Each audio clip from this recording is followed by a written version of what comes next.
What up, what up, what up? Hey, we are live. We're back again. No, we were just here and we are back like we never left. Welcome everybody to Black Pros Podcast, where Black lives, Oops. Black stories, Sorry. and Black.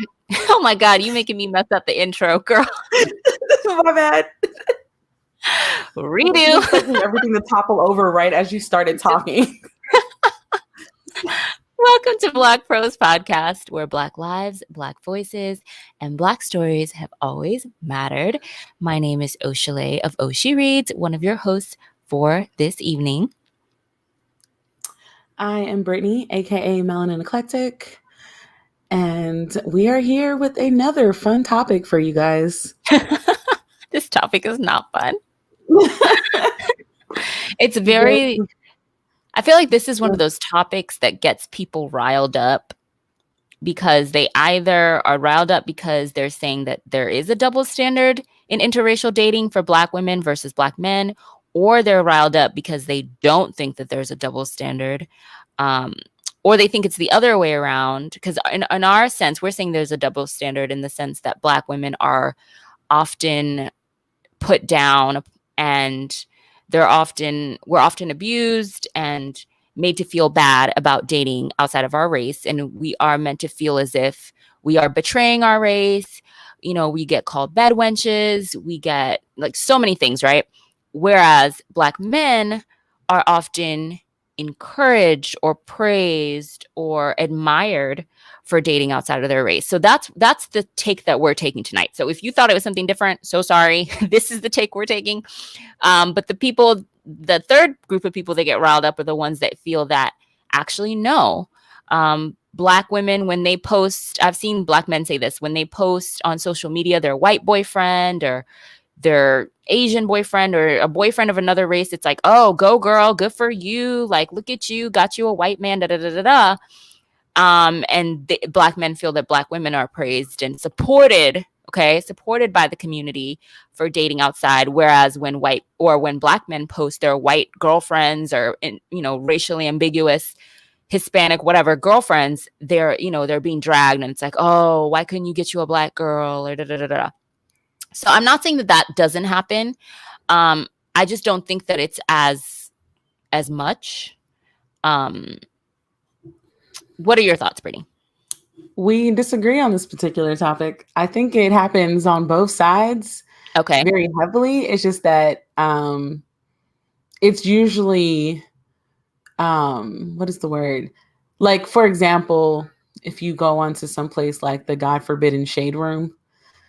Oh God, I try to avoid that place. Yes, but if you ever go on Shade Room when it's a interracial situation, the comments are from both sides, and they are negative and or positive from both sides.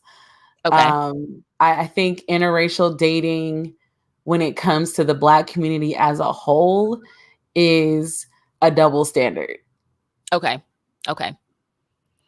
So I know something that was very popular on TikTok was Black boys saying that they doing that trend where it was like Black girls and white girls, and they were like jumping to the white girls' side, and they were basically saying that they don't date Black girls. And I remember that TikTok thing, and it went viral, and it was like very hurtful. And I just remember a lot of young Black girls were making reaction videos, being very upset. Some were crying. Some were saying that they experienced this in school, that like none of the Black boys at their school were dating them. They were all dating white girls. Or they would even wonder, like if they had a crush on a Black boy, they would even wonder, like, I wonder if he likes Black girls. Because it was just so rare that they would. So this generation is something else. So I remember seeing that trend. And then I remember not really seeing a lot of Black men like chastise their fellow Black men for doing that trend or being, I saw a few, don't get me wrong. I saw a few, but overall I didn't really see that much. I saw more Black men being like, well, I mean, that's what they like and they can date whoever they want. And, y'all can date whoever you want to, and that's what they prefer. So that was a little like, I was giving a bit of a side eye to that. And when I talk to young Black girls, I'm talking like 12, 13, 14, the ones that I know, they're experiencing the same thing in school where they don't even try to go for the black boys because they just know they're not going to be interested in them. They're dating all the white girls and Hispanic girls. So they're now being like, okay, well, I guess I'm going to, expand my options and see if someone of outside my race is going to be interested in me, because I don't know. Because I've seen that and I'm just like, oh my goodness. The younger girls the daughters of some of my friends are teenagers now.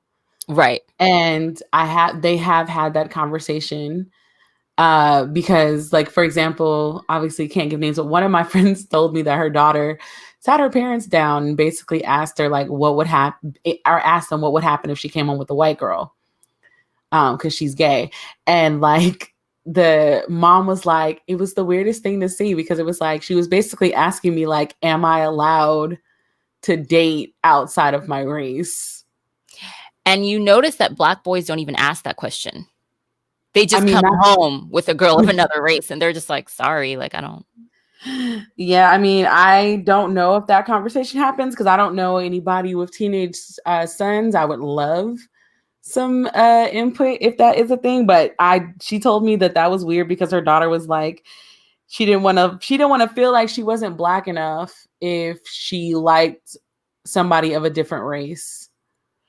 And I guess that's what I mean by, like, I feel like black girls are raised to be race loyal, where, like, we're raised to feel bad.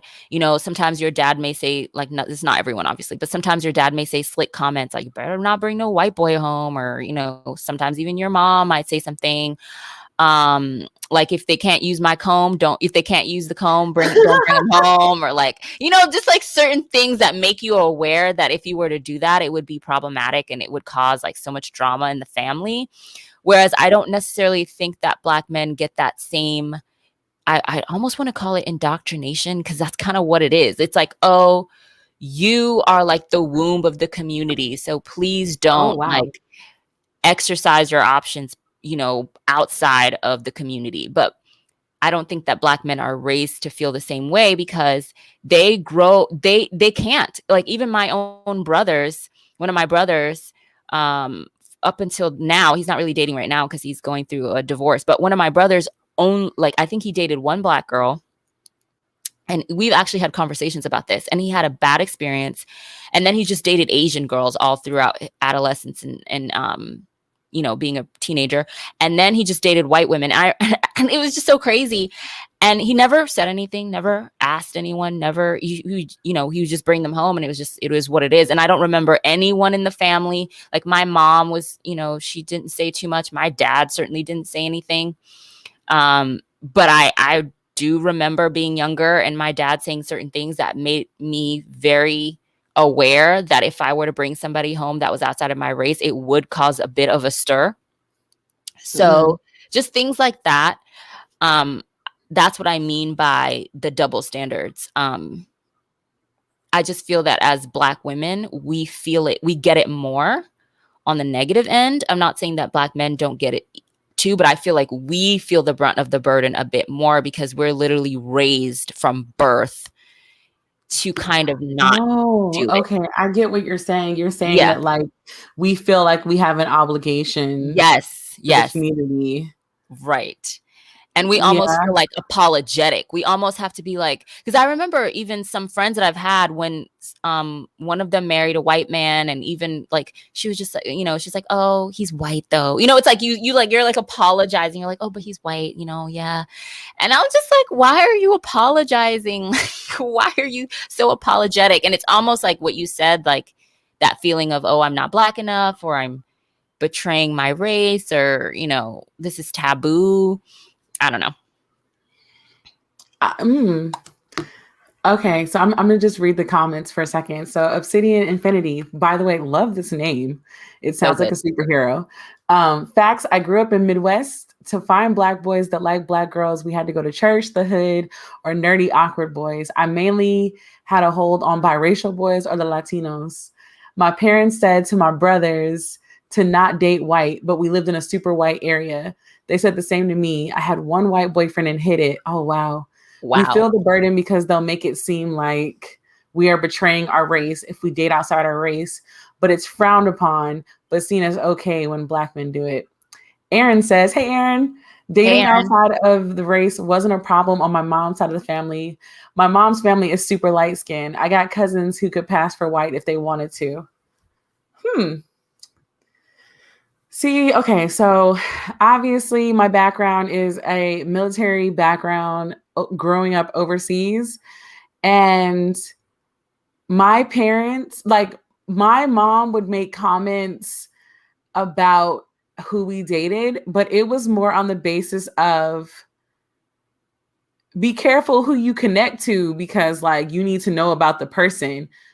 And plus my brother has never dated a Black girl. So like Oh my goodness. like, ever. Which that's like a whole other conversation because I've actually asked my brother, like, do you have something against Black girls? Because, you know, I'm a sister, so I can ask that. Of course. I felt like, well, obviously there's a double standard when it comes to being raised as a daughter versus being raised as a son. Yes. So it was kind of like, I remember being in high school and I remember Black guys looking at that as like a badge of honor. Okay. As like I got the exotic, but still very white girl. Yes. That kind of thing. And it was just like, oh.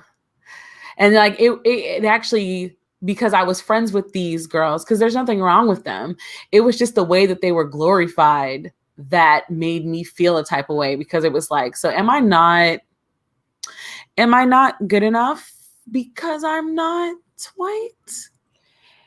Yeah, it definitely creates like an uncomfortable feeling because I've been friends. This happened more in college, like being friends with the white girls who the Black men dated. And even sometimes the white girls that only dated Black men. Yeah. It's a very strange, at times icky feeling because you know they're being put on a pedestal above you by your own men, like your own race. And that always feels weird because it's not the same on the opposite side. Like white girls can't say, oh, white men put Black women on a pedestal above us. Like that's not a thing at all. So yeah, I've never heard that said before. It's not real. So it's just weird. And it creates like a kind of uncomfortable dynamic. It's super uncomfortable. So how am I supposed to respond to that? Also, it opens a door for, because a lot of these white girls that only date Black men are also very much trying to be a part of the culture in a let's call it what it is. way. Most of them are straight up culture vultures who get permission to be trashed by the people that they're dating. I'll say it because I'm so tired of them. All of a sudden they go from saying hello to what up, girl? How you doing? Yes, they get a whole Black scent when they start. No, those particular kind of women I do not like. There are some who don't do that, but the ones that do that jump off a cliff. Right. It's not all of them, right? But I think the ones who try to be a part of the culture a little bit, they also, see themselves starting to speak for the culture as well. And they try to interject their 2 cents. And sometimes, well, I shouldn't even say sometimes, a lot of times they have very negative opinions of Black women and they love Black men, but hate Black women. And you know that a lot of their opinions and kind of their boldness to say what they're saying is coming from the fact that their Black boyfriend, husband, partner is co-signing what, those thoughts and those ideas. So it just gets very sticky and murky. Obviously, this is not all, but a large percentage. So that, that's also something to consider as well. Let me see. Well, that's like on TikTok. There like, for example, the whole thing about wearing box braids. Yeah. So obviously there are people who are like, well, the Vikings wore braids. Yes, the Vikings wore braids, Viking braids, not box braids. This is true. And so in response to us being like, please respect it, these women who have mixed, like they literally say as their justification for speaking on the topic, well, my husband's Black, my kids are mixed, and I think I should be able to wear whatever hairstyle I want. And you guys are just being ridiculous. And it's like, why do you feel like because you are married to a Black person that you now have a pass to speak in a space that you never were a part of? Like you're still not a part of the space. And if you think about it, it's not the other way around. You know, Black women who are married to white men do not all of a sudden feel that they now have the power to speak on so-called white issues or to walk into white spaces and have some type of seat at the table. Right. Because it's they just not the face case. Discrimination. Exactly. So it creates an unequal power dynamic, I think, that's why it's so uncomfortable. But I often think about Black male celebrities who have kind of basically made it clear that this is not just all in our minds. I think about Nick Cannon saying that white women are a trophy to Black men. What? When did he say that? Yes, he did. He said there was he did a whole, one of his podcasts, interracial dating came up because I believe he had a pro-Black, I want to say he was an imam, an Islam imam. I don't know. Correct me if you watch that and I'm wrong, but he's a well-known, I guess, pro-Black teacher who's also happens to be Muslim. I can't recall his name right now. I feel like I'd probably Google it and it would pop right up.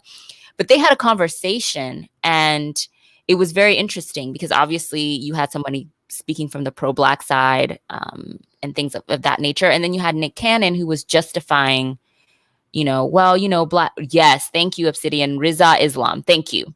So you can go and watch that podcast. I do believe it's still up. You're going to have to go watch it now that you said it. I'm definitely going to have to go look. It went viral because he was basically saying, well, I'm rich and I'm powerful and now I have access to white women and now they want me. And white women, having a white woman on your arm is kind of like a power symbol. It's a trophy, Why get a Black woman when I can get a white woman who wouldn't even have looked at me, when I wasn't rich and when I didn't have power, and now I have access to them. So why not, I'm so disappointed. But also another thing, I think this also plays into it. This comment says, I feel like a part of the problem is due to the US class system. Non-Black women get labeled as feminine, submissive, and attractive. They're able to be emotional, but make it seem like Black women aren't. Like there is the best way I can describe this is like in the workplace.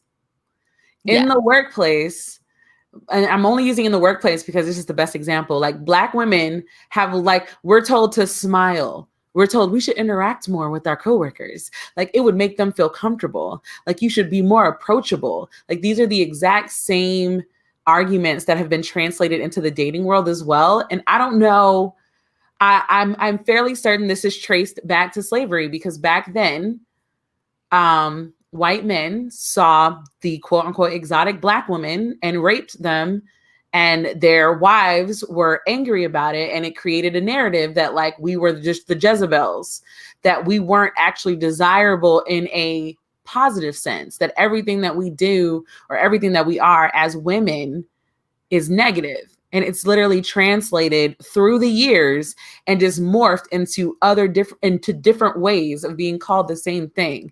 And it's just like, I'm tired. Also, this comment took me out. Nick Cannon with his Rainbow Coalition of Children is a hot mess.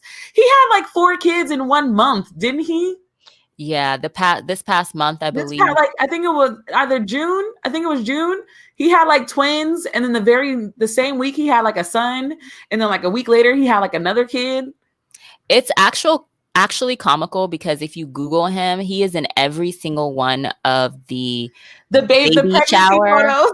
Yeah, the baby shower, gender reveal, whatever you want to call it, pictures, and it's just hilarious because it's just like one after the next after the next. And my thing was like, well, at least he it's like he chose to do this, so I guess at least he's in their lives. I don't know.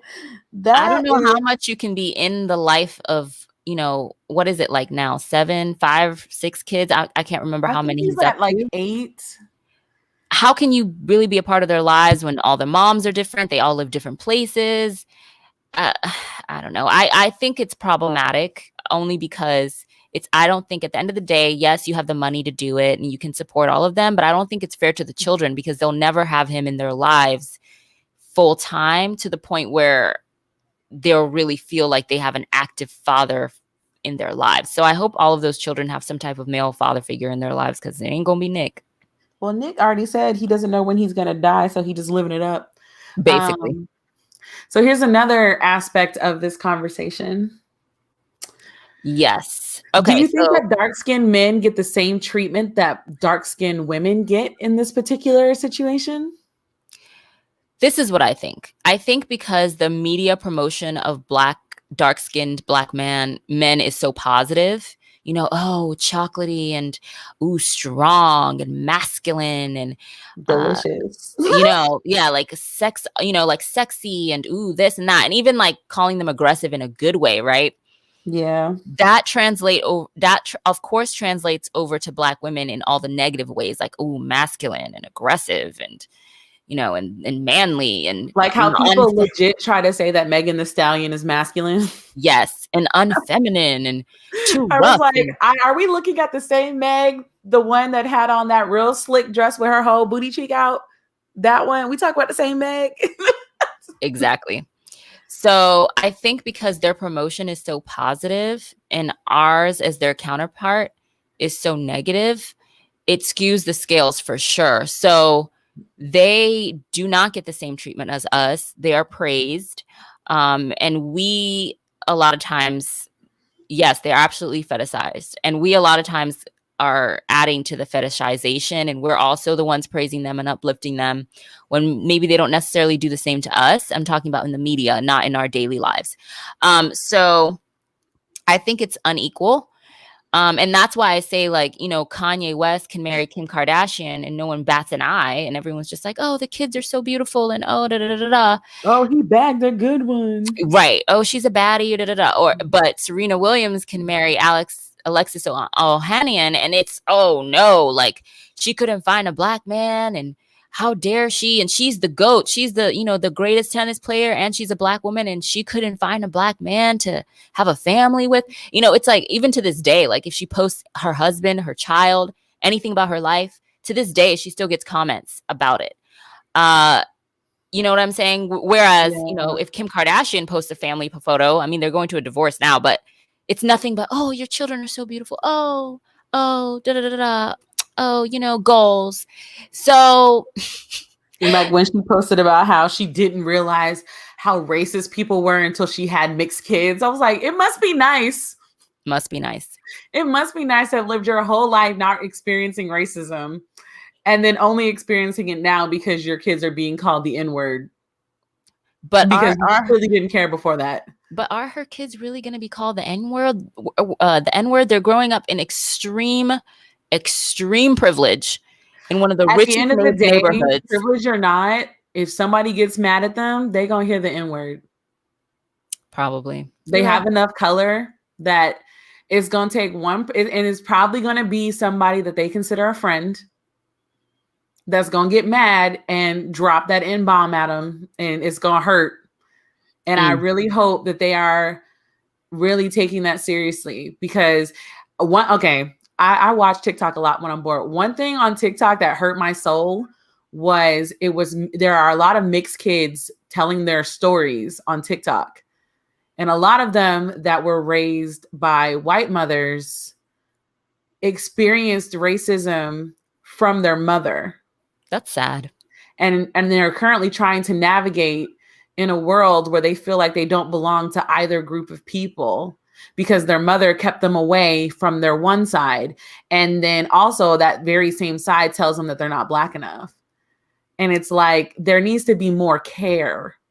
Absolutely. And I mean, there absolutely are white mothers who have biracial children who are very, very aware of what that means and take the time to educate their children, care for their hair, make sure they have black dolls, make sure that they have black books in the house, educate them about their culture, whether that be, whatever blackness across the diaspora their black culture might be. I know some of those white mothers. But it's sad to see such a large majority of white mothers who, I guess, did they not think about the children that they were having before they had them? Well, that was like, remember when that young man who was mixed was shot by the police? And there were white women on Twitter that were like, I thought my son was safe because he's mixed. Oh, goodness. And it was like, I'm sorry, what? Yeah, what? I don't know. There's such a disconnect, I feel, sometimes when certain white women date outside of their race, specifically black. It's almost as if they feel like their whiteness is going to protect their child. Yes. And if the child, God forbid, the child comes out looking more black than white, it's almost like they're just at a complete loss, you know, because it's finally like they wake up to the fact they have a black child, even though the child is biracial. Because, you know, when you're biracial, you can look, there's a spectrum, right? Genetics are really interesting. You could look more white passing, you could look more black, you could look racially ambiguous, you could look however you know. So I think that definitely plays a part. The colorism plays a part. Colorism seems to be like the plague of all plagues, man. Yes. Featureism plays a part. So, for example, I had no idea that Ryan Destiny was biracial. Ryan Destiny is biracial? Well, her mother is biracial, so I guess technically she's mixed. But she posted a picture of her mother, and her mother basically looks white passing. I think yes, I was shook. I was just like, wait, what? I think there's somebody else that I didn't know was biracial too. I want to say she's a famous model, and she looks basically black. I want to say her first name is Kendra. I can't remember her last name. No, I don't remember models' names at all. I know their first names, maybe. Yeah, the only reason I knew her is because she was dating Bryson Tiller for a while, and she had his child. So I followed her on Instagram. So I just thought she was, you know, I just thought she was just, you know, beautiful black model. And then on Mother's Day, she posted her mother, and her mother's white. And I was like, oh, wow. So, you know, there's a range of ways that you can look, and featureism, texturism, colorism plays a huge part in how you're perceived. It's kind of like how Barack Obama is perceived more as a black man than, say, someone like Jesse Williams would be perceived. Meanwhile, they treat his wife like the scum of all scum. Right. But I feel like we're getting a little bit off topic. So we are. Pull us back. We veered off into the topic of babies. But just going back to what we were talking about how I feel personally, coming up, we didn't have to deal as much with black boys not liking us, because I never really had that problem. I think there were maybe just one or two instances that I experienced more in middle school where I faced colorism more than anything, where the black boys were more interested in like the lighter skinned black girls. But I did never face like outright just black boys that didn't date black girls at all. That was not like, I don't think that was like our generation's plight. As it is with this new generation, like Gen Zers, like girls who are coming up now, that's their plight, like trying to find black boys that actually are willing to date them or interested in dating other black girls, especially if they are fully black and are, you know, look black. So I think that this generation of young black women are really going to change the game, because I've also seen the side of TikTok where it looks like black girls who have been raised to be quote unquote race loyal, which we talked about earlier, are starting to branch out more. I remember in our generation, it was like, okay, you could date outside your race, but you didn't really want to. You were like, no, like, that's not my preference. Like, that's not my first choice. I would prefer to date someone black.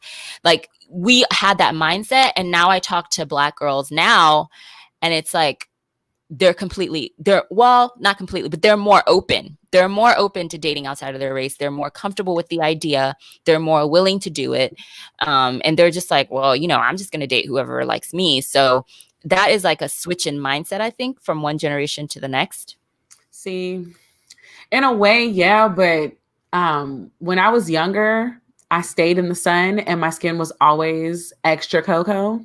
Mm-hmm. And so I didn't experience the interracial situations as much, because like I said, I went to a military school overseas. And for those who don't know, we had issues of racism and stuff, because I mean, we bought the people from the States to overseas. So we still had issues, but a lot of us were just trying to meet people for however long our parents were there before we got sent away to another country. But something that I did experience heavily was colorism. That was way more of an issue. Interracial dating was not the biggest issue. It was colorism. It was always colorism. It was insane to me Where like I specifically remember having a guy tell me that I'd be cuter if I was lighter. Ooh, wow. Like, and I remember hurting my feelings because I remember going to tell my dad, and I remember my dad wanting to come to the school and set it off. Ooh. So it's like I still think that the way that Black women are treated in the dating world as a whole is terrible, but I do believe the even bigger problem is still colorism. I definitely agree with that. I think that is still a huge issue. And, you know, even in dating interracially, I think Black women still face colorism as well, because I think that lighter skinned women and, you know, so-called racially ambiguous women are still fetishized by all races of men. Yes. Because of their media promotion, because the way our world is set up, because of how lighter is always promoted as better, because it's closer to the standard of the European standard of beauty. Correct. That makes no sense. But yeah. Right. So I think that's going to be an issue across all races of men, no matter who you decide to date. That's always going to be something that you're going to have to deal with as a Black woman, especially as a darker skin toned Black woman. But I do think that it is interesting that the Black girls of today are not just waiting for a Black boy anymore. I'm enjoying watching the fearlessness. Yeah, there's because definitely. I don't think when I was younger I was that fearless. Absolutely not. The generation that's out now that have just really stepped into the adult world give zero fucks. And like I love the way that they are. They are very fearless. It's something that I'm like, dang, I kind of wish I embodied that when I was younger. Like I didn't start getting fearless until my 30s. Exactly. They're like coming out of high school, like, what's up? What you talking about? Let's go. Yeah, no, I love it because it's all about, you know, going where you're celebrated, living your best life, doing what makes you happy, finding your bliss, traveling the world, experiencing new things, starting businesses. You know, they're very, very fearless. I agree. And they have this sort of, I don't know how to say it. I guess I will use an old school term, fuck the man mentality. About the establishment and about like, you know, the status quo. They're just like, fuck that. I'm not doing that. Like I'm do me and I'm going to do what makes me happy. And I'm going to date who likes me and I'm going to travel and I'm going to experience things and I'm going to, you know, break out of this stereotypical box that the world is trying to put me in, which is so great to see. Also, like, can we just take a segue? Because this comment right here, listen.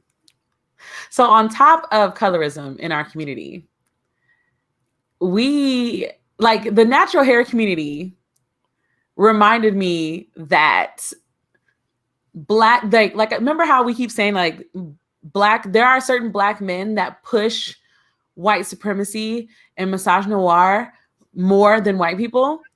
Yes. And it's always to me, the best example of this is when it comes to our hair.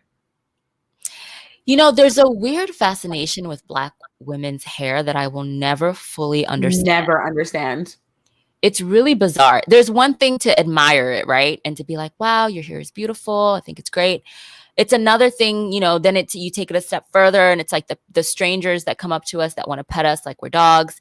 Then you want to take it another. By the way, I would never walk up to someone I didn't know and just touch them. Like that just doesn't make sense. We were taught boundaries, okay? Yeah, that's not good. Don't walk up to strangers and touch them no matter who they are. Just don't do it. It's like you're gonna touch the wrong person. Because you know, a lot of people understand that like your hair holds things. Yes. Energy. To some people, shaving it off is a liberation. To other people, they just like changing their hair up and they got the beautiful head so they can rock. Like my youngest sister shaved her head a month ago. She has the perfect round head. That's great. It is nuts. She was like, I don't think I'm ever going to grow my hair out again. And I was like, yeah, and you shouldn't. Because it looks amazing. I got a trim. And at the time I was dating a guy, I remember this because I was like, I think I'm just, because it got to the point where like hair day was taking too long. Yes. And so I wanted to cut my hair and I was like, I'm gonna just rock wigs because like, it's just easier. Whole conniption, like wanted to like talk about how like I should really take his opinion into consideration when wanting to do my hair. And I was like, are you paying for it? Look, I just remember growing up, and I had relaxed hair when I was growing up. Oh yes. And every time I got a haircut, because I was one to experiment with my hair a lot growing up. I remember having like a bob haircut at one time. I remember I got like the famous Rihanna cut at one time. Oh, I'm jealous. I wanted that haircut so bad. I just was always willing to experiment when I was younger. And I just remember every time I cut my hair or got a new style that was a short style, and I loved having short hair when I was younger. I just felt like sassy and like bold. My father would get so upset. He would be like, "You have long, beautiful hair. Why would you cut it? Like, why?" And I just remember him and the men in my life being more upset than anyone else. You know, everybody else would be like, "Oh, wow, cool haircut. Like, I love it. Like, it looks good. It frames your face. Da da da." But my father would always just be like, "You shouldn't have cut your hair. I can't believe you cut your hair." And I'm just like, it's just hair. It's going to grow back. But like, think about it. Like, they attribute hair to beauty. They do. So like, and they don't even realize that the way that our hair has been treated from the moment we step foot on this land has been in a way to make it seem like our decisions of what we want to do with our hair has always been seen as negatives. Yes. And so the moment you give it what they consider the Europeanized look, they see no reason for you to go back to the other version. Like, it took my dad a minute to get used to my natural hair. My parents, both of them, it took them a minute. They were kind of looking at me like, "Oh, we don't know about this." And then like, over time, are you gonna comb it? Yes. Are you sure it's done? It looks bushy. Like, it looks like it needs to be tamed. And now, you know, my mom is natural. Now she has sister locks. So, you know, progress. Yeah, and now my dad, like, remember, like, the generations before us, we are the transition generation. The generation after us sets it off. The generation before us did everything they were supposed to do, how they were supposed to do it, and barely ask questions. Absolutely. So you have to remember, like I used to get so mad at my dad, and I thought about it, and I'm like, this is literally what he's been taught his whole life. It is. And it's going to take some time to deprogram that and to see, you know, the truth through that. Beware of these hands. Yeah, don't touch people that you don't know's hair, especially a Black woman. Just don't do it. If you invade somebody's personal space, don't get mad if you catch a fade. Yeah, it's also just not polite. And I remember I saw a video on Instagram of this beautiful Black woman in a public restroom, and she had her afro out, and a white woman walked up to her and was like, "Wow, your hair's so beautiful." I was like, did she come out the stall and not wash her hands? And then tried to touch her hair? Well, it was like a progression, right? And the girl was like, "Thank you." And then she was like, "Is it really your hair?" And she was like, "Yes." And then she was like, "Is it all your hair?" And she was like, "Yes." And then her hand just started reaching out towards her, and the Black girl like ducked back so quick, and she was like, "No." It's dead. And she was like, "Oh, I want to touch it." No. And I'm just like, number one, another thing I've seen online, when Black girls show the length of their hair in the comments, shock and awe. Is it in the comments? It'll be like, "Oh, that's a wig." Yep. "Oh, those are extensions." Yes. Do y'all not know them girls y'all were just oogling over also have extensions? They're called micro links. Look them up. I'm like, that fullness that she's got, she probably got a whole clip in the back. Yes. It's like, oh. Yes. No, there are a lot of assumptions that are made about Black women's hair. You know, like, for example, Tila Tequila. I don't know if y'all remember her. Oh my God. Can we call her by her real name, or can we just call her a dumb slut bucket? Because I refuse to give her any type of privilege to have an actual name, because she stays talking about stuff that ain't got nothing to do with her. She had the audacity to try to quote the Bible to talk about our hair when she was sitting on live with the muffin top wig on. Whoa, Brittany, you just went off. Those type, like, okay, remember how I said there are women that for some reason think that they have a right to speak on us. It's because Black men have always elevated Tila Tequila from the beginning of her career. It's so wild to me. Like, she has been nothing but disrespectful her entire existence. Like, ugh. Yeah, from her basically, like, what was she doing? She was basically pretending to be bisexual to be on that show, Shot at Love, or whatever it was called, her claim to fame. And then she came back later and said that she wasn't even bisexual. It was all she was being gay for pay, as they used to say. and it just a bunch of really problematic things. She's And Garbaggio. now she's decided that she's some type of religious prophetess or whatever, and she's just using the Bible in really sickening ways to degrade She's and literally talk using the badly Bible to about Black justify people. racism. I'm like, girl, did we go back to the slave times? Yeah, it's pretty bad. But, you know, she was saying a lot of things about us being bald-headed, and she even used the word nappy. I was like, girl, you are out of bounds. You're bald headed because of what you guys do, because you guys are not holy. I was like, this slut bucket is coming for our about what we do. It was a when lot. Hers is literally on TV and can be pulled up on anything online. It was a lot. I was shook. I was like, wow. And, you know, to this day, I think her channel is still up. She's still monetized. She's faced no consequences for the vile things that she said. Which, again, the business of degrading Black women, if you didn't catch our live last night, it's a real business. Shout outs for us being told that we are going to end up being future single mothers. Oh, Lord, let's not even give him any shine. Oh my gosh. I should also preface this to anybody who listens to this later. You are free to say whatever you want to say in the comments, on the chat. You are free to say whatever you want. But I hate to break it to you. The freedom of speech does not absolve you from freedom of consequences. And since you cannot catch hands through the internet, you will be blocked. Your comment will be deleted. It'll be as if your existence never mattered, because it doesn't. You're welcome. Mic drop. All right. So I'm going to bring us back on the topic again. I think this topic is like, it's like a big not a Venn diagram. What is that thing? Not a Venn diagram. I'm trying to think of what I'm seeing in my mind. It's like this big bubble, and then there's like offshoots of other topics that are connected to it.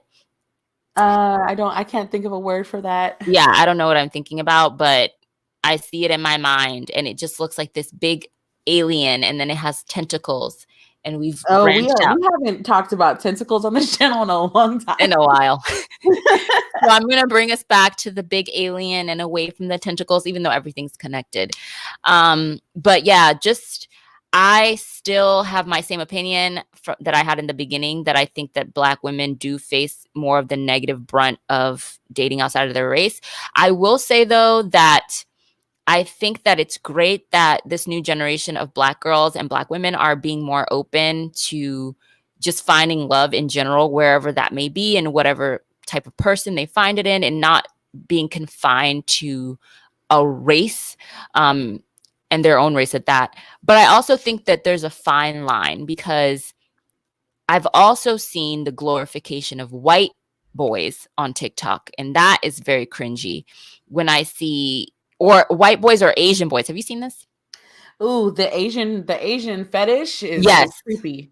It's super creepy. I think that's problematic as well. Like, no race of man should be put on a pedestal, period. Everyone should be taken at face value, but still vetted and evaluated for what they show you and who they are.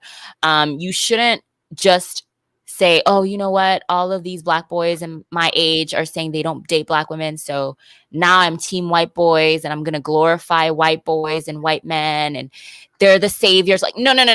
Like, roll that back.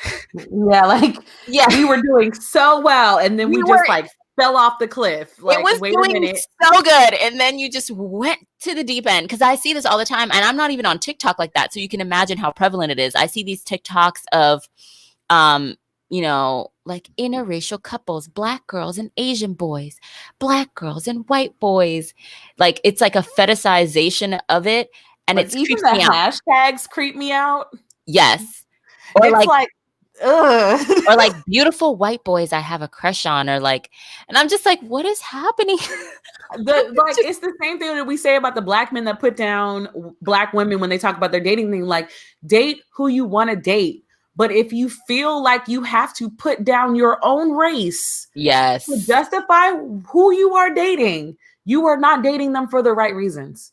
Absolutely. It's wrong on both sides, because then the Black girl started that trend to kind of She get did, back and it was disgusting. to get back at the black boys, where it was like black boys or white men or white boys, and it was like they were all choosing. Like, and I was like, why? y'all, two Why wrongs did do you not think make a this was right. okay? Two It's wrongs. like, I get it. Your feelings were hurt, but like, let's pull this back because that's not helping anybody either. No, this is cringy. Like, just the whole thing is cringy, and we need to reevaluate what's going on. And you can't, it's almost like you got to find a middle ground. You can't, everybody is going too far to one way. I like this comment. It's that bitterness that grows from not feeling wanted. It's wrong for a black man or a black woman doing it. I agree with this wholeheartedly, because it's not fun to be the constant disliked group. It's not fun to be the ones ridiculed all the time, especially by your own people. It's not fun at all. No. So I get the reaction. I get the want to have a clap back so that you feel better. I love clapping back at people. God is working on me. So like, I understand the need to want to get the last word, but it's like, this ain't it. Also, like, I just want to point out something. If you're with somebody of another race and they start picking different things about you and they start glorifying like how much they love black women or black men and how they're just so amazing and how they don't want anyone else, that's actually a red flag. That's go into this. That's actually not the flex you think it is. It's smelling like a fetish. Okay. It's smelling gross, actually. This is what I think, right? You should not be bringing up someone's race that much in your relationship. Like, that would make me uncomfortable. It's one thing if somebody, is talking about serious issues, especially as a black woman. If I date anyone that's not black, we're going to have real serious talks about racism, about structural white supremacy in this country and in the world, talks about what's going on, about, what I face, the struggles, Of course, we're going to have these discussions. Of course we are. We can't just like not talk about them. Like poor Tamara Mowry, who's not allowed to talk about race. Was not ready for you to bring her up. Was not ready. I mean, she literally said that her white husband doesn't want her to talk about race. Like, I feel bad for her. So I don't feel bad for people who hear that and stay. That's not what I'm saying. I'm not saying that you can't have these honest discussions. You want to be able to have honest discussions about things that affect you with anyone that you care about, whether you're in a romantic relationship with them or not. The problem I'm having is when race is such a focal point in your relationship. Who wants to be in a relationship with somebody and like they're always bringing up your race? Like, that is exhausting. It's like tiring. It's so I already have to go out into the world and know that I'm being perceived a certain way and treated a certain way because of the way that I look. But to now come home into my relationship where I'm supposed to be safe, protected, loved, supported, and still have it be the focal point. Like, what? Yeah, that sounds way too exhausting for me. That sounds terrible. Man, Erin, especially if you live in Trump country, Kentucky, like I do. You got to be careful about the white guys you talk to. Any white man that calls you a beautiful black queen, that's a red flag. Okay. And I know this from personal experience. I'm so sorry. If you are a white man listening to this, take heed. Just don't do it. I think it's because queen is a word with each other. It sounds pandery. And so when I hear non-black people using queen, I'm always just like, Well, using queen with like someone's race attached to it. Yes, like beautiful black queen, I should specify, because the phrase queen didn't even come from us. It came from LGBTQ+. Yeah. So it's like I'm very like if you say you're a beautiful queen, like you're, that's wonderful, right? Right. But when you bring someone's race into it and you're not of that person's race, it just feels weird. Like, it feels pandery. It's like I automatically, my mind just starts to dissect so many things. I'm like, what are you trying to say? What does that mean? Are you trying to make me feel comfortable, to make you feel like, are you trying to say, hey, I like you and I'm trying to show, like, my mind just goes to so many weird places that it doesn't need to go. It's just like, just don't do it. You're like, it's over. I can't, this communication has to stop. Thanks. We're good. Love and joy. I think it's also that place. You know what it is? It's triggering because it also connects to that place as a dark-skinned Black woman, or even a Black woman in general, where you heard growing up, oh, you're pretty for a Black girl. It connects to that place. Go with me. Because why can't you just be pretty? Oh, why can't you just be a queen? Why can't you just be a boss babe? Why can't you just be, whatever you are? Why does it have to be connected you realize we are the only people that have to put our color on top of titles? Yes. So why can't it just be like, wow, you look like a beautiful queen today? Da, da, da, da. Why does it have to be like, you look like a beautiful Black queen today? Thank you. Like, it's connected to me. It's connected. Like when someone says, oh, you're pretty for a Black girl. No, I'm screaming. But this is fact, though. This is fact. Yes. Yeah. It sounds fetishy. It sounds pandery. It sounds. Oh my gosh. I'm sorry. If I get described as a dessert by anybody except my significant other, and it's a serious comment, not even a joke, we have problems. Especially if he's not a person, especially if he's not a Black man. I can't even say person of color, because there are just different privileges that a Black man would get versus any other race, because I'm still making sure they're not racist towards me. This is facts. Not describe me as silk skinned, though. What? Silk? Like, this sounds like a bad romance novel being written. Like, silk skinned? Are you a snake? Do you molt? Like, what is... Yeah, no, this is not good. I feel like there's a difference, because I interacted with a white man once who was like, I just love your skin. It's beautiful. That is fine. I'm not offended by that. But to be like, oh, you chocolate Black queen. I'm like, ooh, this is feeling fetishy. This is feeling... I think it's the overboard thing where it's like it goes from like, you're just so beautiful, you're a beautiful Black queen, I love everything about your ebony skin. Well, bruh, whoa, fall back. Come back to us. Yeah, it's try hard, because you know what, their heart might be in the right place and they might not be coming from that place, but it's kind of like, it says something about the traumas that we've experienced collectively that it triggers these things within us where it's like, ooh, red flag, ooh, no. But yeah, so I did want to touch on that too, because I don't want it to sound like, Black women opening up their options and dating interracially is going to be like the saving grace of, whoever you date, you have to vet them accordingly. You have to vet everyone, right? You have to vet Black men to make sure they're not colorist, featurist, self-hating, etc.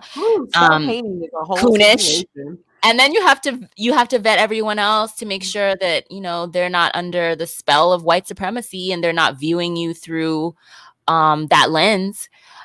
You have to vet them as well. So you also just have to vet people to make sure that they have a good character and they're good people and you're compatible and all the other things that come with being in a romantic relationship with someone. So I feel like we keep coming back to this one topic where it's like, we really got to do better about this vet system. It needs to be more airtight. Come on. It needs to be more airtight. Ooh, I am definitely not a dessert. I love desserts, but I don't want to be one. Amen. That's what I'm saying. It's just like, because obviously with online dating, I did get messages from white men and they were always creepy. Statements like, I've never had a Black girl before. Ooh, you never had a Black girl before? Like we're a possession or... I'm sorry, I'm not in the store. You can't just pick me up on the hanger and be like, oh, I want this one. Like, never had, block. No.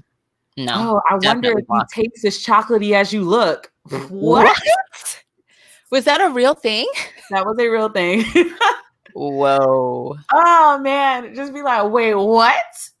Like, I had one guy, he was like, I don't know if you date outside your race, but if you're willing to give me a chance, I'll show you what this white swirl will do. What?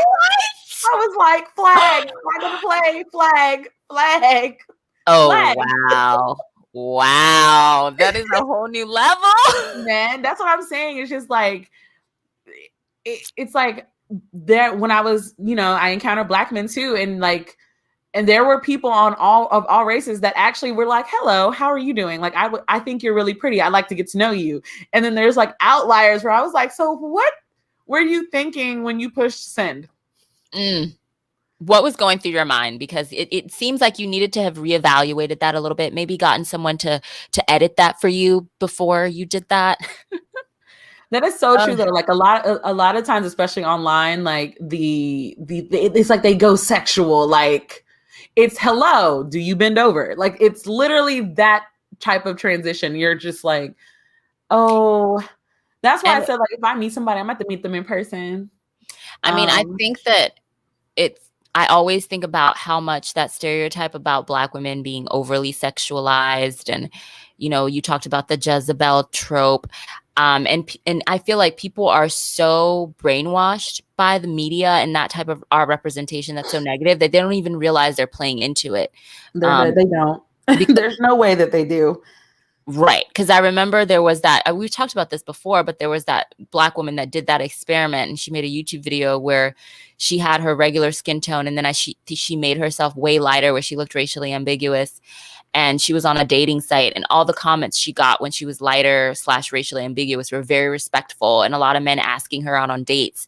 And then all the comments she got when she was just her regular skin tone as a Black woman were very overly sexual, and not that many men asked her out on a date.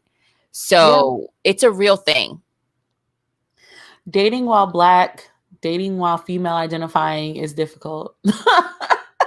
It's like, it reminds me, remember those movies about someone who's trying to break into somewhere to either burglarize, like to steal something or to like get something coveted, and they have to like tiptoe through all those lights or wires and they can't trip.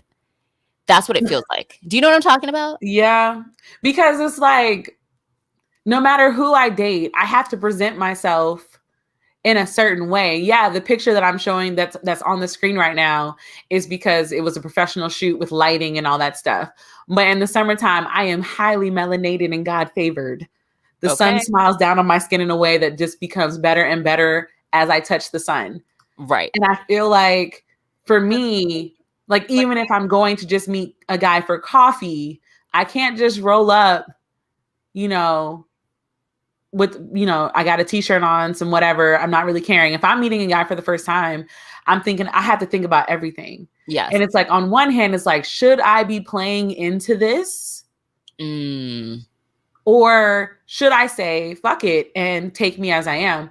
But then it's like, I know for a fact, take me as I am is not a phrase I get to use. No. Right away.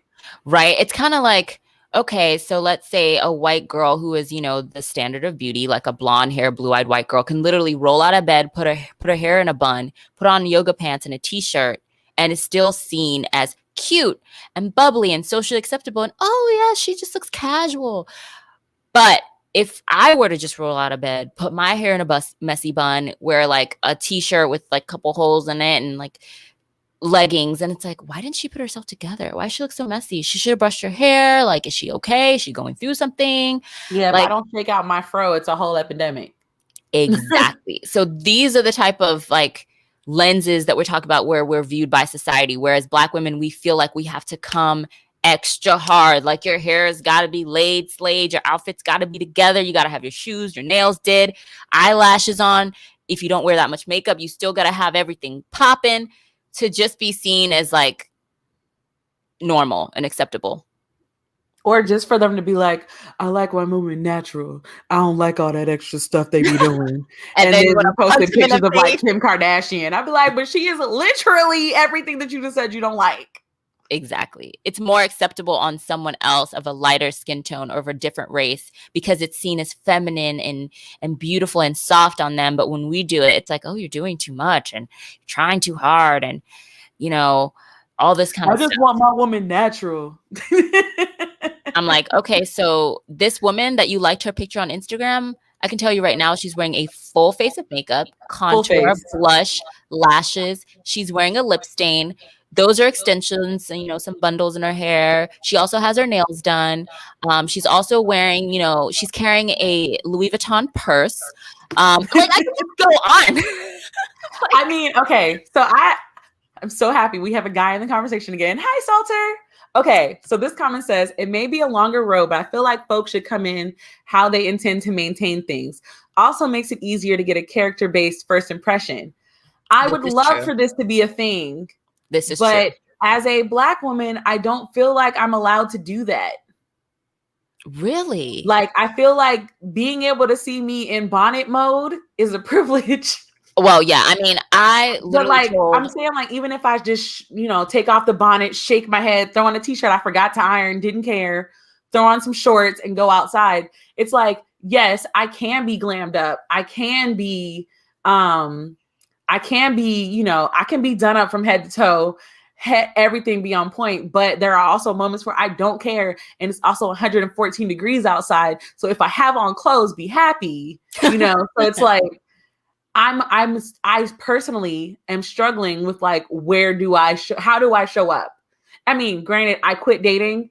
I tried. I can't do it, guys. It's a lot. He's literally going to have to approach me like when I'm out with my friends or something, because I can't, it's too much. But that's what I'm saying. It's like, when I was trying to go out and stuff, like, it was a process. It was like, what should I wear? Should I wear heels? Should I not wear heels? Should I wear these earrings? Do these earrings look a little too much? What about my hoops? Because, let's face it, one of our superpower clothing armor things is hoops. It is. I wear my hoops daily. I wear hoops anytime I feel a type of way. Like, it's my superpower. But then it's like, do I wear my amazing hoops, or do I wear the smaller ones? I don't want them thinking anything crazy about me before they even see me. So it's like, I feel like I'm playing into the problem, because I do want to be like, take me as I am. This is me all the way. Yes. But I'm afraid of the rejection that could possibly come from that, because as a human, I don't like being rejected. Absolutely. I think what has helped me, just speaking personally with dating, is I have found the things that make me the most confident. And I think the pandemic really helped me with this. And I realized that, like, when I have clear skin and it's glowy and, soft, then I don't necessarily feel the need to wear foundation, contour, blush, I'm just going to slap on a tinted sunscreen and, make sure that my mascara is on and I have some type of lip gloss, and I'm going to go and I feel confident and beautiful. And it's like, I don't necessarily want to wear heels. So I'm just going to get like a nice platform sandal. That's what makes me feel beautiful and confident and doesn't make my feet hurt. And so I'm going to do that. And, I find a couple hairstyles that always work for me. I think it's also that place of, stepping away from, it's taken a little bit from our Gen Z girls. Yes. The fearlessness is beautiful. Of like, look, this is me. Like, this is what is going to be happening today. I mean, I'm team extra anyway. Like, I always show up places overdressed. Like, people will be wearing like sweatpants and I'm wearing like a skirt and knee-high boots. That's just my personality. But, I'm just like, this is who I am. Like, you're going to take it or you're going to leave it. And okay, yeah, you could look at me and put me in the Black girl box, whatever box it is, because there's so many stereotypes. You could put me in that box. I really could care less, because I know who I am and I know what I represent. And you're going to be pleasantly surprised or pleasantly shocked. I don't give a damn. So I feel like it's like taking a little bit from our Gen Z girls like bag, where they're just so unapologetically themselves. I love it. Yeah, that's something that we're clearly that I am personally still working on, because, like, when we're younger, we were taught, I mean, in a very misogynistic way, of like how we're supposed to look. Absolutely. To attract a mate. Yes. And like, now that I'm in my 30s, I'm like, all of that was bull. It was. Why did y'all put me through this? Why? Well, it's one of those Where would I things, be if that was not in my brain? Where would I be now? It's one of those things. It's respectability politics, right? And It's one of those things that's pushed a lot more on Black women and Black people in general. Because when Dwayne is over there wifing Maria, and Maria literally lives in like Lululemon sweat, like wannabe sweat, whatever, leggings and a t-shirt. But if I show up like that, I'm made to feel like I'm lacking and I need to step my game up. Like, clearly I was brainwashed into feeling like I wasn't good enough because I'm not bringing my A game, because as Black people, we feel like we always have to be at the best, at our top, at this, at that, just to meet people at a normal level. Like, we always have to go the extra mile just to be able to get into the room where somebody else could just show up. So it's definitely a part of respectability politics. I mean, I'm a huge advocate for being presentable and dressing for the occasion, for sure. But I'm also aware of the fact that I think it's pushed more on us than on others, and, by our parents and our grandparents, because they felt, okay, if I dress nicely and I wear this suit and I have, I speak properly and I do this and I do that and I do this and I do that, then I'll get the job. Then I'll get to sit at the table. Then I'll get the promotion. Then these white people will give me a chance. It's like it's passed down from that generation. Yeah, I think Read, Love, Listen hit it. I think we have trauma because we feel like we represent all people, or our older relatives was passed to us. Yeah, I agree. I think that there's a lot of trauma that we don't realize we experience just in our everyday lives as we're trying to navigate with a more cognizant presence. I think that like even with this conversation, it's like, dang, I really need to stop, but it's something that I know that I have to work on. And I'm not ashamed to admit, I still don't think it's a problem with the way that we were taught, because at the time, the generations before us, they had to survive in a way that we don't have to. Right. So it's like, I respect those words and I respect their advice, because they're giving me advice based on their experiences. And I cannot dismiss what that did for them and how that helped them get us to where we are. Absolutely. It was literally like, we have to look respectable so we can make it home to our families, and My grandfather wore a suit every day. I mean, it goes so much deeper. It's like, I need to look respectable and look like they can trust me and I'm non-threatening and that I, know what's going on, so I won't, God forbid, be attacked or lynched, or I'll make it home safely. Or like, it's so much tied into it. And I absolutely agree that we carry that burden. And that's why, again, I'm going to bring up this new generation. That's why what they're doing is so groundbreaking and so fearless, because they're basically like, we see that and we respect that, but we're not going to do that anymore. And we're going to force the world to take us as we are. Like, we are going to rearrange the status quo, and we're going to try to make a space for ourselves to be who we are as we are. Yeah, I think that's like the beautiful takeaway of today, where it's like, if we are feeling this way, and yes, this is also fact, Black people get judged much more harshly. My mother gave my sister Mary me job potential names. This is a fact. Again, like I said, remember what the people before us had to go through. So a lot of times they pass that on to us thinking that they're helping us. And now we're in a place where we feel like we can go past that.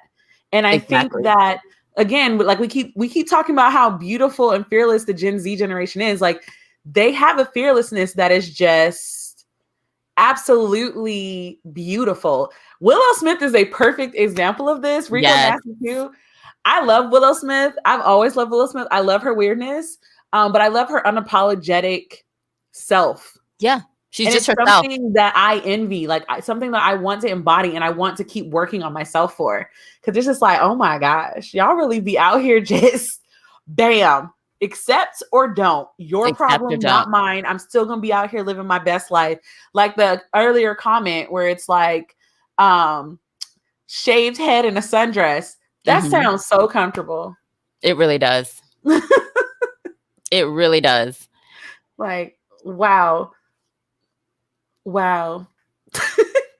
I love it. But see, like when I go out with my friends, I would rock. I mean, I literally go out in a fro that I took out the bonnet, picked a little bit, and a sundress, and I feel nothing. Because one thing my friends will do is be like, oh shit, yes.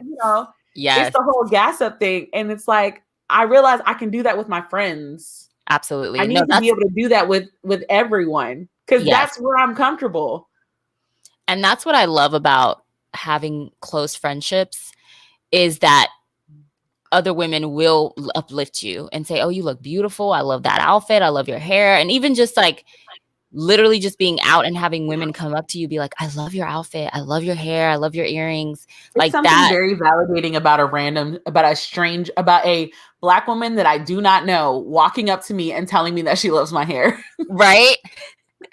It just makes you feel like, so good inside. You're like, oh yes, I look good today. I did that. Right. It's just like, wow. Yes. It just gives you that's so validating. It gives you like such a boost of confidence. It like makes your day, puts an extra, pep in your step. It's one of those things where I was like, oh, you noticed? Thank you. Mm-hmm. This is also a trope, especially older Black women. Yes. Or like, don't let it be a Black woman walking down the street where you're looking at her like, oh, dang, she cute. She got the whole outfit going on. Don't let her compliment me. I'm about to walk down the street like I just got $1 million. Exactly. It's like, I made it. Officially, I made it. It feels like a lifetime achievement award. It's like, it does. Feels so good. We need to do that more often. Like, that really makes my day, and I'm sure it makes other people's day. We got to start just randomly complimenting people. Just like you see somebody who looks nice, they probably really was self-conscious about that outfit. Go out and be like, I see you. Yes. That outfit working. Don't let, see a nice man walking down the street and he got a whole outfit on. All right now. Yes. You look nice. Don't be creeper. Just a nice statement, like, just, you look very handsome nice today. And keep on walking. Yes. Don't be creeper. Drop the comment and go. Right. Because sad that we have to state that. But yeah, don't be a creeper. This is also true. Black women give each other the best random compliments. Only thing more powerful from a Black facts. They really do. Kid, because they tell the truth. Kids. Compliments from kids are the best. Like when that's the epitome. That's the top level. That's top. Yeah. When a kid is like, "You're so pretty," I'm like, "Oh my god, I am."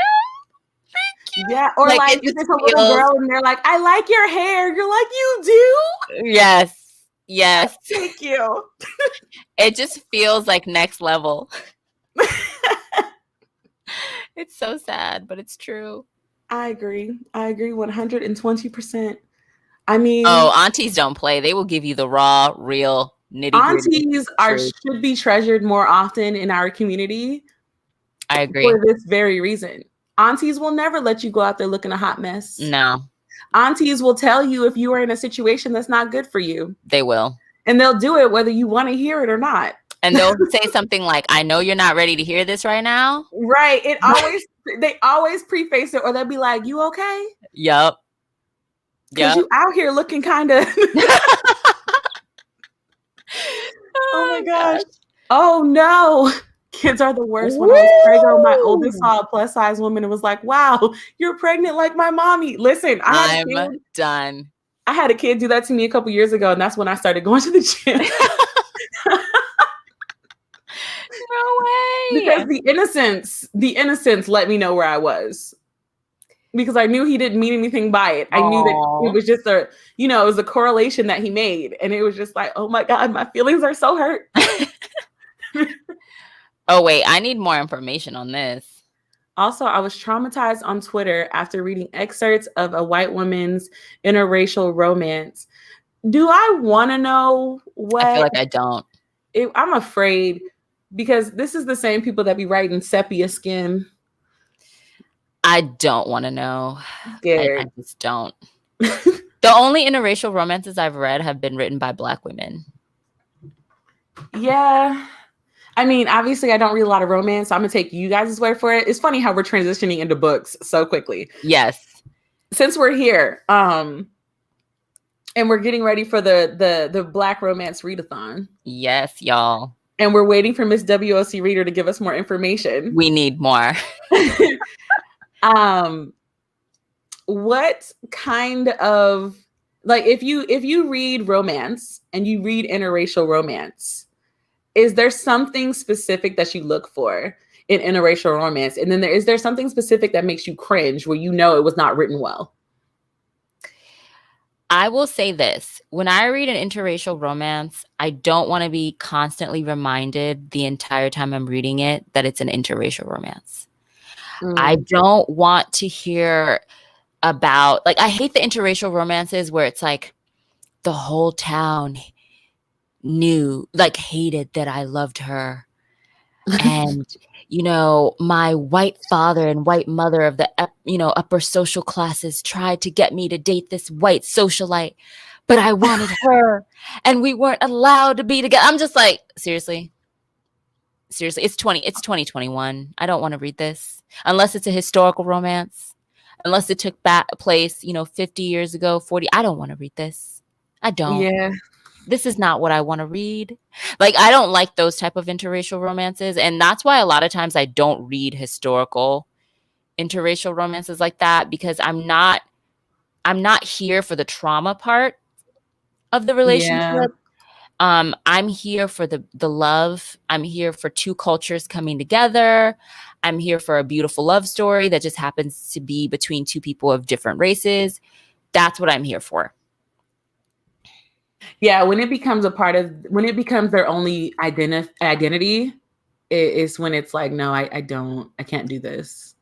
Yeah, I also don't like when interracial romances make it seem like Black women are aliens from another planet and not just human beings that happen to be of a different race.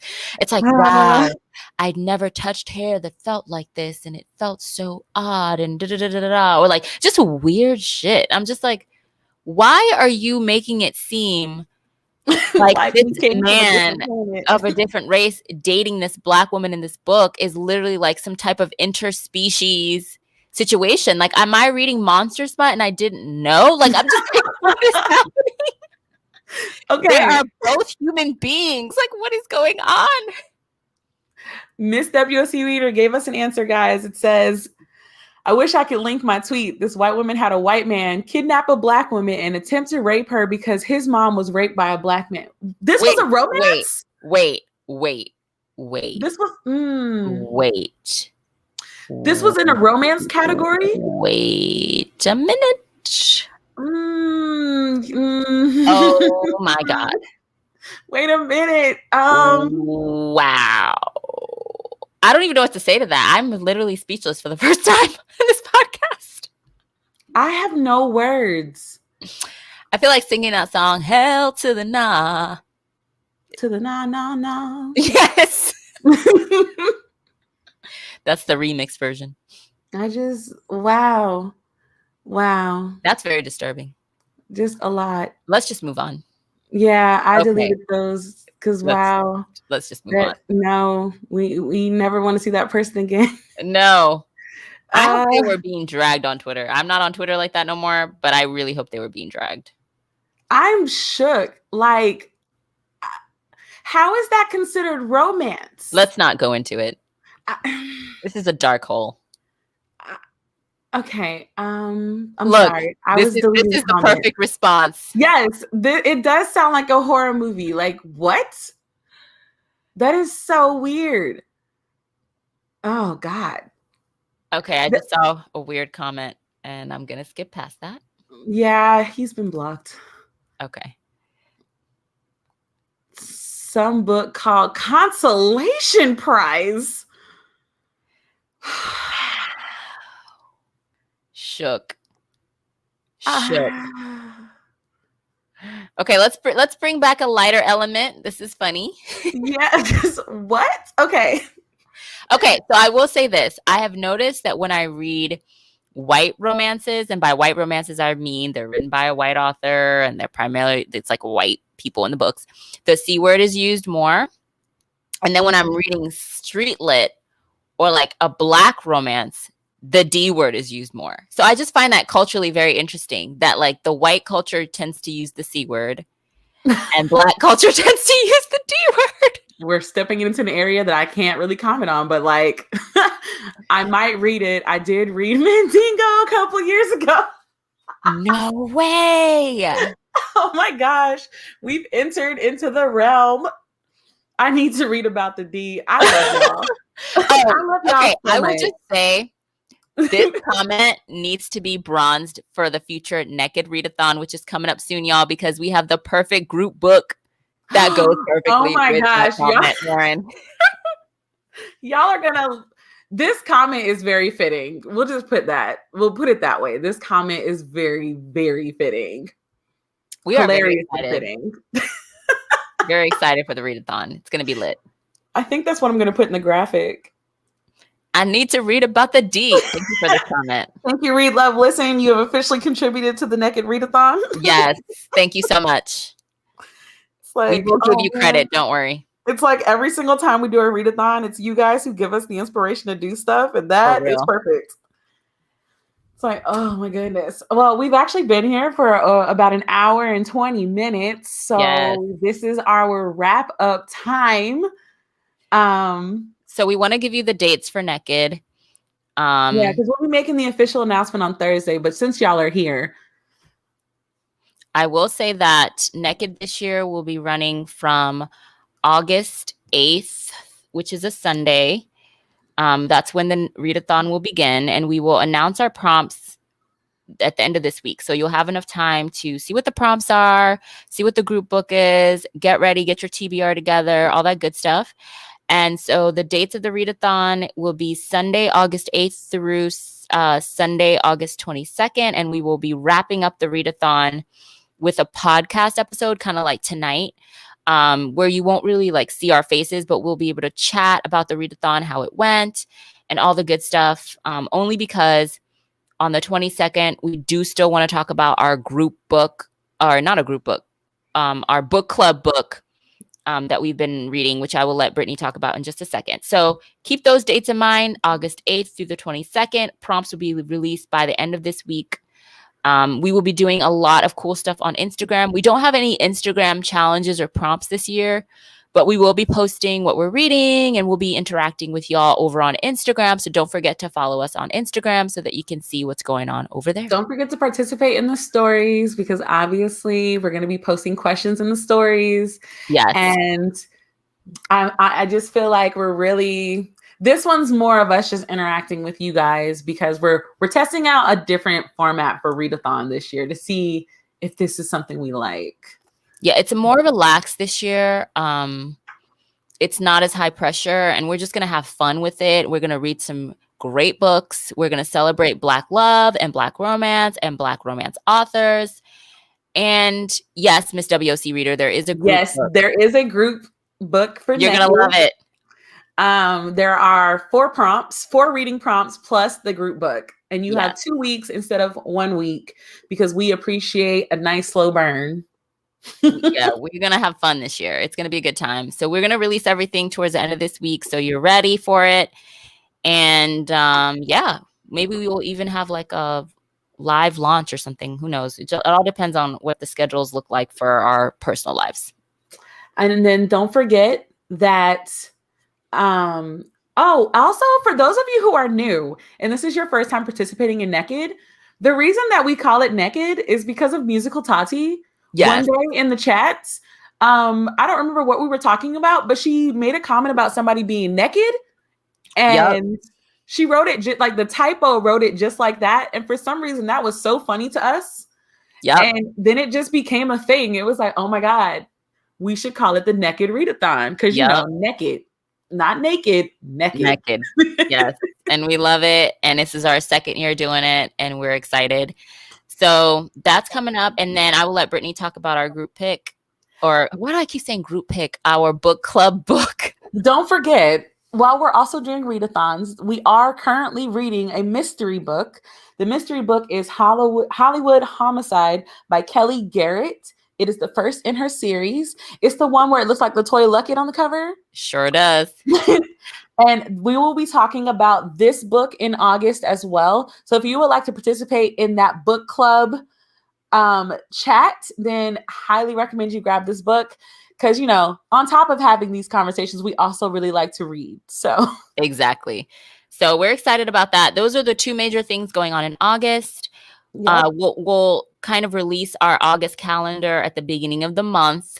So, Yep. you know, we'll probably only have one podcast in August, y'all, just because we have so many other things going on, like talking about the book club book and Naked. So we'll probably just have one Monday night podcast in August. Also, for those of you who are wondering, oh, you wow. might want to start getting your coins together because the Melanin Eclectic reading planner is going to be introduced next month as well. Oh my goodness. This is my last week of editing and stuff. So if you are wondering when you should start getting your coins together, you should probably start getting your coins together now because it's coming. And this is so exciting. So much better than last year. Like, I got to pat myself on the back here. Like, I'm so proud of what I'm doing. Wow. Okay, I'm ready. Ready with my coins. Hope you guys have a fantastic evening. Yes. And we will catch y'all the beginning. Wait, are we done for this month? I think we are. Yeah, minus the announcement. This is the last event.